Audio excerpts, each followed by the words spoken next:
दोस्तों नमस्कार। 16 घंटे, जैसा कि आपको मालूम है कि मैं इस थ्योरी पर काम कर रहा हूँ, जिसका शीर्षक है 16 घंटे। इस थ्योरी के माध्यम से मैं लोगों तक एक संदेश पहुँचाना चाहता हूँ कि हर रोज़ हमें गिफ्ट मिलता है 16 घंटे का। लेकिन उस 16 घंटे में से बहुत सारे घंटे हम खराब कर देते हैं। उनका कोई इस्तेमाल ही नहीं होता और विडंबना ये है कि हमें पता ही नहीं कि हमारे दिन का काफ़ी हिस्सा खराब हो रहा है, अनप्रोडक्टिविटी में जा रहा है। आज अपने इस वीडियो के माध्यम से मैं खास तौर से उन पेरेंट्स से कनेक्ट करना चाहता हूँ, जिनके बच्चे स्कूल जाते हैं और साथ ही ट्यूशन सेंटर्स में भी जाते हैं। अब बच्चे ट्यूशन सेंटर्स में क्यों जाते हैं, ये बात मैं अपने कुछ पुराने वीडियोज़ में कर चुका हूँ, तो उस गहराई में नहीं जाएँगे। चलिए शुरू करते हैं। अपनी बात को रखने के लिए मैं एक छोटा-सा उदाहरण लूँगा।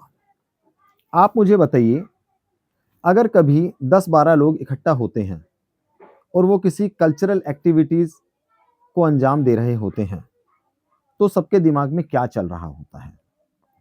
हम इसको ऐसे लेते हैं कि एक हो गया ऑर्गेनाइज़र, जो कि मंच पर आता है और बोलता है कि जी आपका नंबर 1 है, आपका नंबर 2 है, आपका नंबर 3 है, आपका नंबर 4 है, आपका नंबर 5 है एंड सो ऑन। सबको नंबरिंग दे दी जाती है और सबको बता दिया जाता है कि आपको कुछ ना कुछ प्रेज़ेंट करके जाना है। 2 मिनट, 4 मिनट, 6 मिनट का टाइम सबको दे दिया जाता है। तो वहाँ पर बैठे हुए प्रत्येक व्यक्ति की जो मनोदशा होती है वो क्या होती है? बिल्कुल फ़ोकस्ड होते हैं। उनको इससे मतलब नहीं है कि दूसरा मंच पे जाकर क्या बोलेगा। उनके दिमाग में केवल एक ही बात चल रही होती है, जब मेरा नंबर आएगा तो मैं क्या प्रेज़ेंट करूँगा? सब अपनी-अपनी तैयारियों में लगे होते हैं। ऐसा ही होता है, सच-सच बताना। ठीक है, मुझे जवाब मिल गया है। अब आ जाते हैं जी मुद्दे की बात पर। ये जो बच्चे स्कूल जाते हैं और फिर ट्यूशन्स आते हैं, आपको मालूम है वो ट्यूशन में भी नहीं पढ़ते हैं। ट्यूशन को भी आज की डेट में उन्होंने स्कूल ही बना दिया है। फ़र्क क्या है? स्कूल में टीचर्स नहीं पढ़ाते हैं और ट्यूशन में बच्चे खुद नहीं पढ़ते हैं। एक ट्यूशन सेंटर का टीचर होता है, वो बेचारा उनके पीछे लगा रहता है।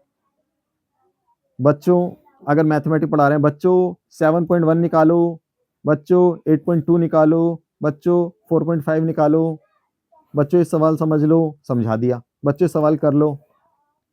अरे उनका ध्यान अपनी ओर आकर्षित कराना ही बड़ा मुश्किल हो जाता है। समझ में तो उन्हें तब आएगा। इंग्लिश पढ़ा रहे हैं, एक बच्चा भाई साहब प्रेजेंट इंडेफिनिट के सिंपल से आगे ही नहीं बढ़ रहा है।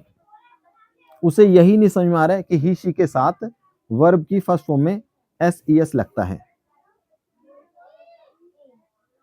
आप कैसे पढ़ाओगे? 1 घंटा ऐसे बीत जाता है। एक सब्जेक्ट है 1 घंटा, 2 सब्जेक्ट है 2 घंटे, 3 सब्जेक्ट है 3 घंटे। तो 16 घंटे में से 2 ढाई 3 घंटे तो ऐसे ही जा रहे हैं। बच्चा ऐसे आता है ट्यूशन में और ऐसे चला जाता है, पढ़ता ही नहीं है। फिर पेरेंट्स आ जाते हैं जी दोष निकालने के लिए। आपको पढ़ाना नहीं आता, हमारा बच्चा तो बहुत ज़्यादा पढ़ता है, आपको समझाना नहीं आता, एग्ज़ाम में मार्क्स नहीं आ रहे हैं उसके, हम ट्यूशन बदल देंगे। अरे! सारी ज़िम्मेदारी केवल ट्यूशन के टीचर की होती है क्या? वो बेचारा क्या करे? समझा-समझा कर परेशान हो जाता है। थोड़ा फ़र्ज़ आपका भी बनता है और थोड़ा नहीं, बहुत बड़ा कंट्रीब्यूशन आपका होना चाहिए। कभी आपने ध्यान दिया है, बच्चा घर पर कितना पढ़ रहा है? कभी ध्यान दिया है कि वो घर पर आकर होमवर्क कर भी रहा है या नहीं कर रहा है? कभी ध्यान दिया है वो टीवी पर कितना समय दे रहा है? कभी ध्यान दिया है वो मोबाइल पर कितना समय दे रहा है? या उसको तो छोड़ो, कभी आपने ध्यान दिया है कि आप टीवी पर, आप मोबाइल पर कितना समय दे रहे हैं।